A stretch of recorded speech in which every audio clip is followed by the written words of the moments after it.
আমা দু জাহানের বাদশাহ, উনি দু জাহানের বাদশাহ।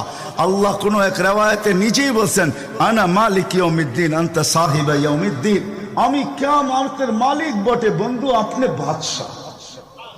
কিয়ামতের বাদশাহ আমাদের নবীজি।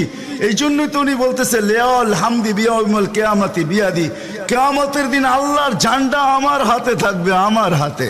কোন এক জায়গায় আল্লাহ নিজেই বলছে কাসসামতুল কিয়ামাতা কিসমাইন, কিয়ামতকে আমি দুই ভাগে ভাগ করছি, আপনি চাবেন আমি দিব, সালতু তা শাফি তু শাফা, সবাই নাফসি নাফসি বলবে, আপনি উম্মতি উম্মতি বলবেন, কিয়ামতের রাজা আপনি। আল্লাহর রাসূল আরেক জায়গায় বলছেন যে কিয়ামতের দিন সবাই চুপ থাকবে, আনা খাতিবুহুম, আমি ওই দিন বলবো। কেমন রাসূল, যার চাওয়া ছাড়া আল্লাহ নাইমা আসবে না।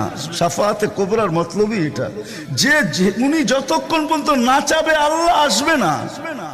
আমরা সবার কাছে যাব, সবাই বলবে আনা লাস্তু বিআহলি, আমি এটার অধিকার রাখি না। না মুসা আলাইহিস সালাম, না ঈসা আলাইহিস সালাম, না আদম আলাইহিস সালাম, না ইব্রাহিম আলাইহিস সালাম, কেউ না। সর্বশেষ মুসা আলাইহিস সালাম